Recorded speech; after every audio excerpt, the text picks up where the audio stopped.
You're on board. Start. Been a year of Zalman Light, so I just want to mention that as we grew up in Toronto, he was the treasurer of the Lubavitch Shul, Edinburgh, and he was the treasurer all the different years, and very very ehrlich in the Suda. He kept the shul going on its meager budget. But the thing that stands out most in my mind, and I know the mind of my brother in Eretz Yisrael, is that the fact it was a shoichet, and we would get up every Erev Yom Kippur very early in the morning and go to the mikveh in Edinburgh and go downtown to Kensington to the market.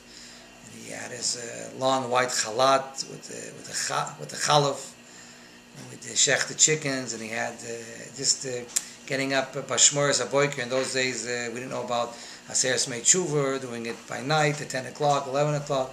It was a real shmoras haboiker, and we would come downtown. I'm assuming that Hungarians in the Hungarian Kehillah in Toronto had their own shechita, because I can't believe that there were so few people in Toronto that did kaporas in those days. We would get up, talking about in the 1960s and the 50s and 60s, and the frumma people in the city that were noye with kaporas would come down, and he had his little place, and he had an older woman that would sit down there and check the insides to make sure there was no tarfas, and there was a Portuguese lady that stood by a machine, pulled off the feathers, and just the whole tzir.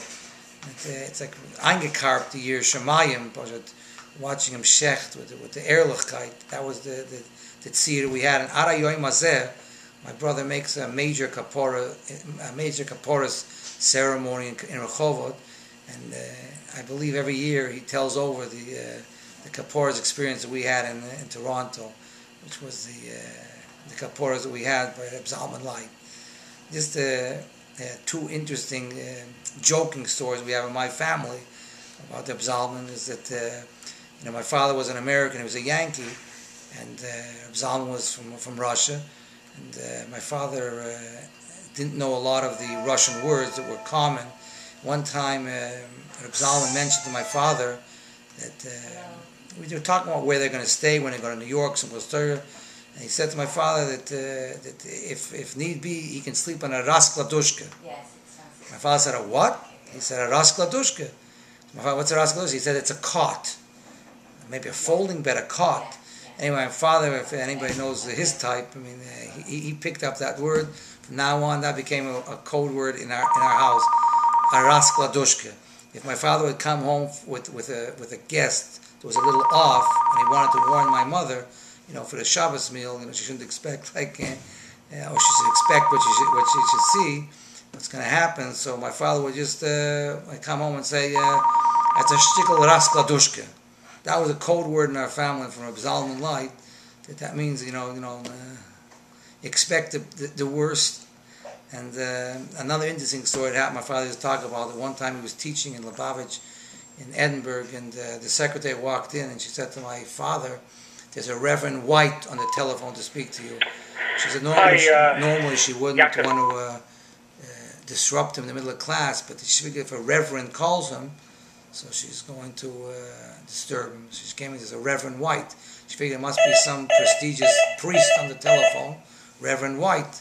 My father came to the telephone, and it turns out it was Reb Zalman, who was known as a reverend, I guess, because it was a shoichet, and he had the wamid. So he told the secretary that he's Reverend White. So she came to my father's class to get my father out of the class. Anyway, I just say that Yehei Zichrei Baruch, he was a dugma chaya to us in Toronto growing up, to all the children and to young light of an ehrlich yid. He served Hashem b'pshitas b'amunah tohoira, and he should be a good to better constantly and a male choice for all the whole mishpacha. Thank you.